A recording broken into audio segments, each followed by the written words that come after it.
Según los políticos, la población mundial puede dividirse de la siguiente manera.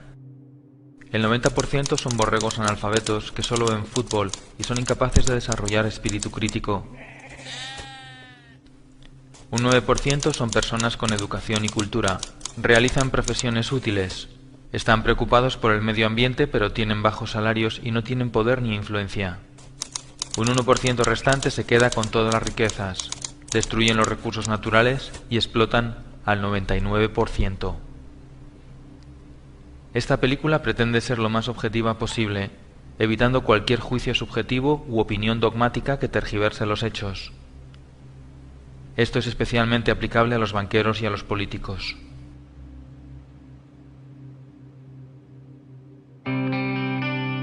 Según el Bank for International Settlements, los bancos alemanes y franceses tienen expuestos en la economía española y la italiana unos 730.000 millones de euros. Según Santa Claus, el mayor problema de la economía española es el déficit público.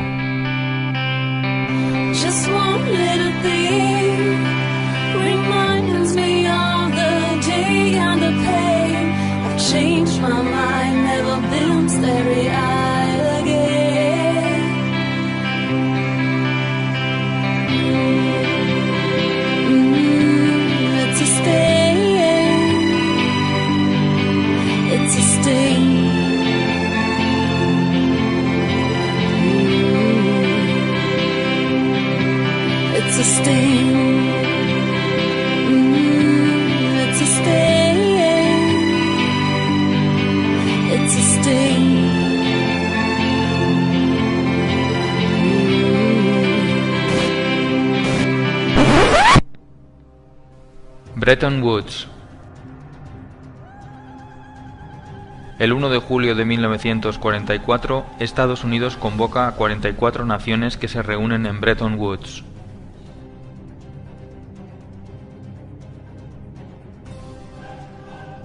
Se piensa que para llegar a la paz y a la prosperidad hay que implantar una política librecambista. En Bretton Woods se crean dos organismos clave en la economía actual: el Banco Mundial y el Fondo Monetario Internacional.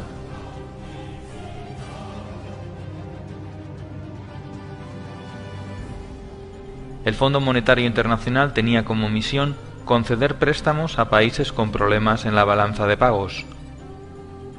El Banco Mundial ofrecería préstamos para economías que hayan estado en guerra y que necesiten ayuda. Se estableció el valor de las monedas con respecto al dólar y no al oro. Tanto Roosevelt como Truman apoyaron sin fisuras el acuerdo buscando la paz y la prosperidad gravemente dañadas después de las dos guerras mundiales y la Gran Depresión. Rusia se opuso al tratado, al igual que la Asociación Norteamericana de Banqueros, los economistas Taylor Petty y John Francis Neyland, y el banquero Latimer Gray. Todos ellos vaticinaron que si el Fondo Monetario Internacional se establecía en países con problemas económicos, éste terminaría teniendo un poder absoluto sobre las soberanías nacionales.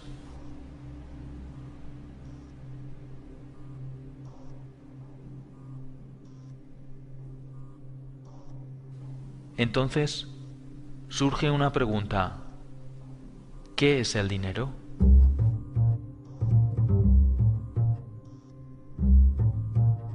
La mayoría de la población no sabe lo que es el dinero ni cómo funciona. De esa forma pueden ser engañados, manipulados y controlados fácilmente por los bancos y por los gobiernos. Antiguamente, el dinero era algo físico. Se utilizaba como forma de intercambio. Cualquier cosa podía ser dinero: una pluma, sal, conchas marinas, semillas de cacao, arroz, ámbar, especias, cobre o también los metales preciosos. Con el tiempo aparecieron las primeras monedas y luego billetes cuyo valor se referenciaba con el oro o con la plata. Como el oro era muy engorroso de transportar, se empezó a guardar en bancos y estos emitieron pagarés que valían lo mismo que el valor depositado en oro. Pronto los banqueros se dieron cuenta de una cosa: si un banco emite mucho más pagarés que el oro que tiene depositado, nadie se dará cuenta y le hará mucho más rico. Este sistema se conoce como sistema de reserva fraccional. El banco solo tiene que tener una parte del dinero. Como hemos visto en Bretton Woods, hubo un cambio importante en el concepto de dinero. El valor del dinero ya no dependía de los depósitos de oro. Se podía crear dinero de la nada. Solamente el 5% del dinero del mundo existe en forma tangible como billetes y monedas. El resto del dinero son solo unos y ceros en un ordenador.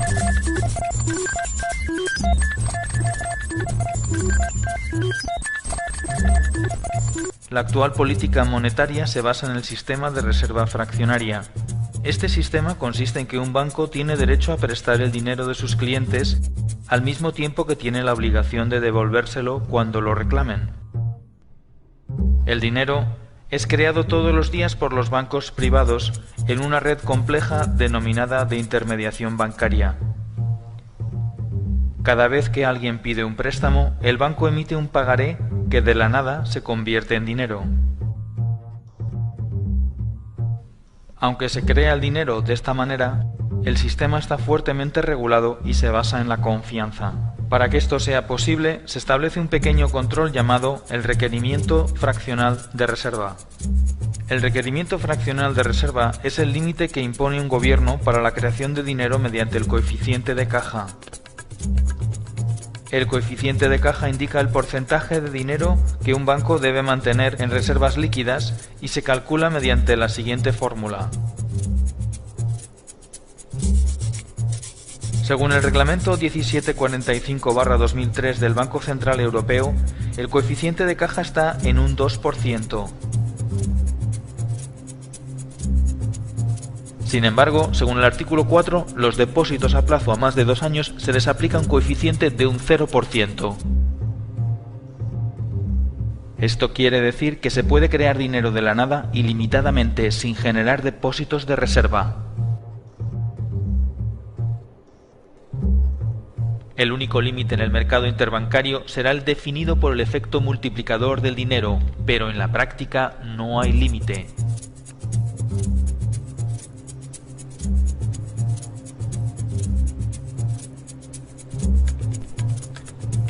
El efecto multiplicador define que por cada 1000 euros se pueden crear de la nada 50.000 euros más.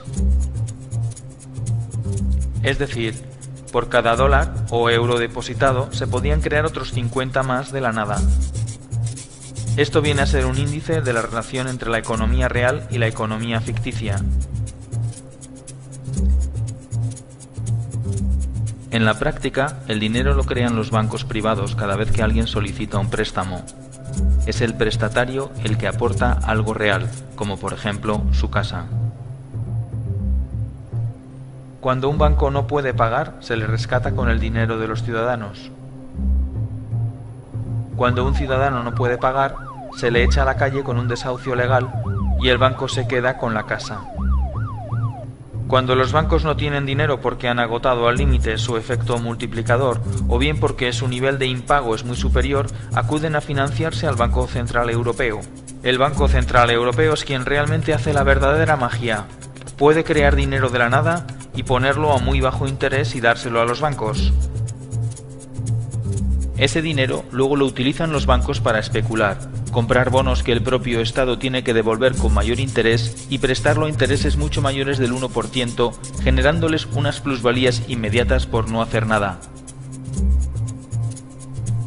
De esta forma surge una pregunta ineludible. Si el dinero se crea de la nada solo en base a la deuda, ¿por qué los gobiernos no crean dinero y lo prestan directamente a las pymes y a las familias y así activar la economía? Sin embargo, estas operaciones solo benefician a los bancos y no a los ciudadanos. Surge así una nueva pregunta. ¿Por qué los políticos permiten que esto suceda?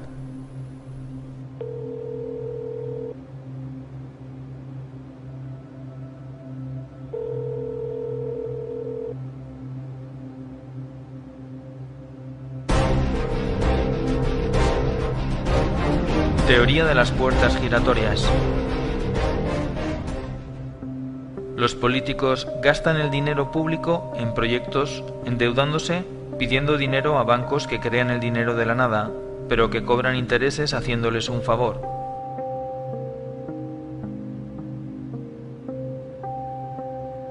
Este dinero generado de los impuestos de los ciudadanos y aumentado por nuevos préstamos va a parar a empresas amigas que diseñan presupuestos sobrevalorados mediante ingeniería financiera de forma legal.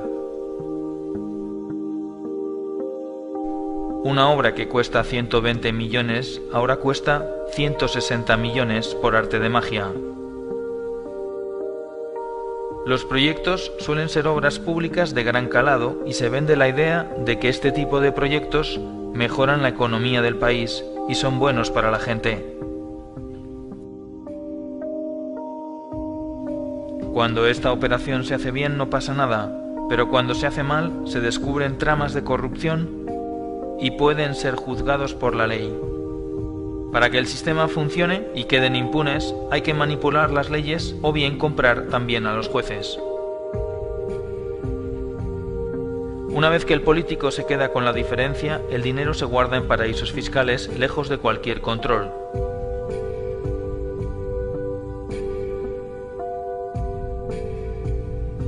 Las cantidades son tan grandes que incluso vale la pena pasar unos años en la cárcel.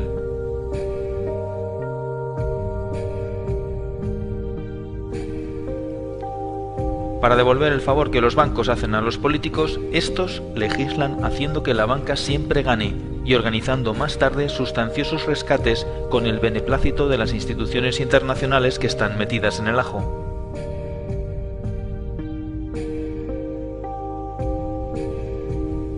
A veces es un banco, otras veces es una multinacional, otras una gran constructora. Con estas operaciones se genera un déficit público insostenible, que no es otra cosa que una deuda contraída de la nada a través de un banco. Todo se hace muy complicado para que nadie lo pueda entender. Obviamente, no hay dinero para pagar porque se han contraído deudas inabarcables. Se vende la idea de que hemos vivido por encima de nuestras posibilidades. Como solución, se acude entonces a un rescate. El Fondo Monetario Internacional rescata al país priorizando el pago de la deuda e incluso cambiando la Constitución. Pero para aprobar el nuevo préstamo, que también se crea de la nada, se exige al país que aplique unas medidas que garanticen el pago de la deuda. Las medidas van destinadas a esclavizar a la clase media mediante la bajada de salarios y el cese de los derechos adquiridos. Se privatizan los activos del gobierno y estos pasan a manos privadas, a precio de chollo. Una vez que los políticos acaban su mandato, se incorporan como consultores a alguna de las empresas o bancos a los que han hecho un favor. Muchos de los altos directivos de empresas como Goldman Sachs, Lehman Brothers, JP Morgan, Morgan Stanley y los grupos energéticos terminan trabajando en los diferentes gobiernos y viceversa, confirmando una vez más la teoría de las puertas giratorias.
Da igual que sean de un signo o de otro, de derechas o de izquierdas, demócratas o republicanos, progresistas o conservadores.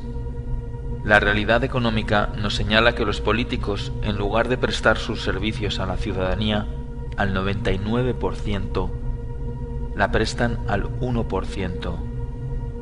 No es malo que la empresa privada y lo público estén conectados, pero es malo que los políticos trabajen solo para ese 1% y engañen al 99%, mientras ese 1% abarca la mayor y más contundente fortuna jamás amasada en la historia de la humanidad y la deposita, tarde o temprano, en los paraísos fiscales.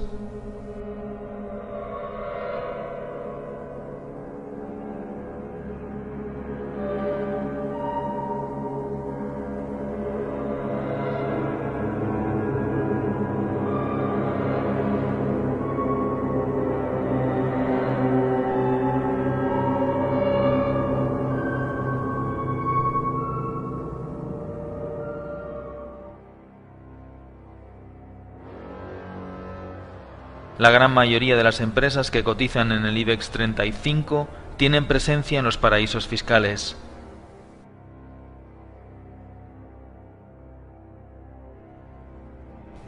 Los países pobres pierden anualmente unos 160.000 millones de dólares por no recaudar impuestos a las multinacionales que operan en sus respectivos países. Según Eurostat, las inversiones financieras destinadas a los paraísos fiscales provenientes de la Unión Europea en el año 2011 ascendieron a 58.900 millones de euros.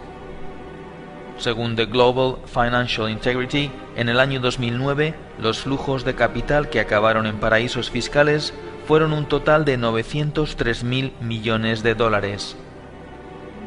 Si todo el dinero destinado a los paraísos fiscales pagara impuestos, se podrían lograr los objetivos del milenio.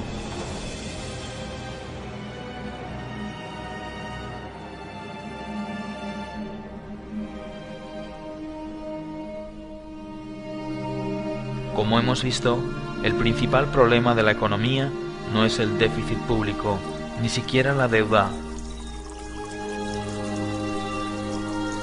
Todos esos males no son problemas, son consecuencias.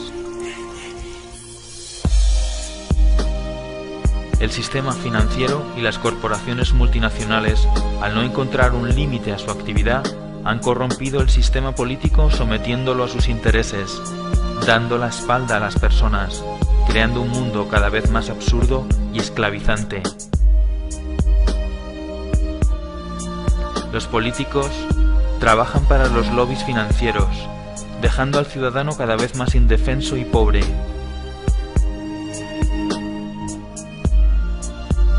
Dos tercios de los habitantes de nuestro planeta son pobres, y más de 1.000 millones de personas conviven con la malnutrición y el hambre. Y mientras, se inyectan miles de millones de euros a los bancos.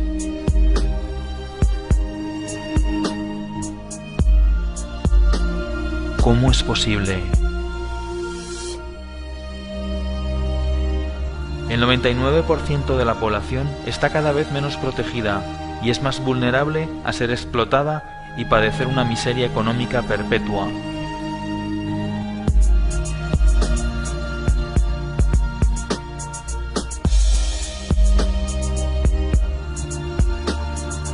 No es una crisis, es la mayor estafa de la historia. Todo por culpa de unos pocos que manipulan la economía y las leyes a su antojo. Entonces, surge una nueva pregunta, tal vez la última.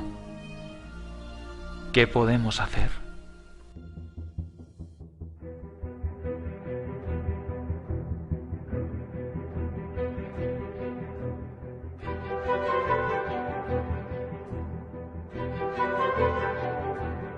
Creación de una tasa sobre operaciones financieras del 0,1%. Establecer un sistema de deuda odiosa para los casos de corrupción con un tribunal independiente que lleve a cabo auditorías sobre la deuda y sus acreedores. Acabar con el secreto bancario. Limitar la actividad de los paraísos fiscales mediante impuestos al capital circulante del 30%. Presionar a los partidos políticos para que reorienten sus políticas a favor del bienestar de los ciudadanos. Apoyar asociaciones que persigan una justicia más independiente del poder político y económico. Utilizar la banca ética.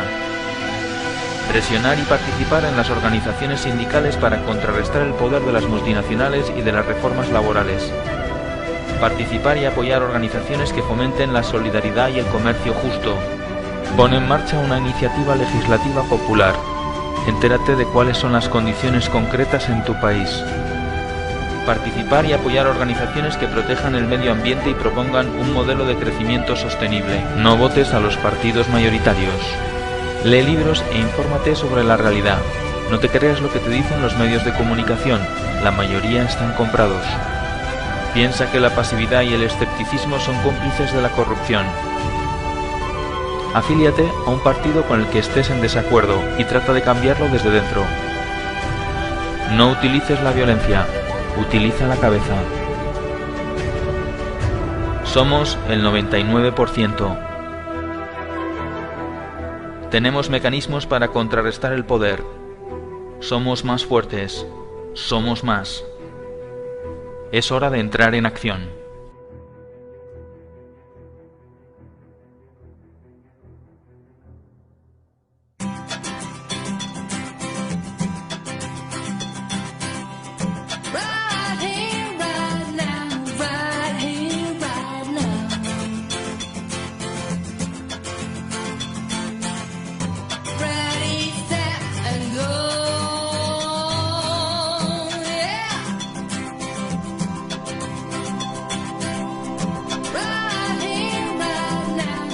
Millennium development project 8 बैनुल-अक़वामी तरक्याती मनाज़िल हैं जिन्हें सरकारी तौर पर करारदाद की शक्ल में अक़वामी मुत्तहिदा के मिलेनियम समिट के बाद अपनाया गया था।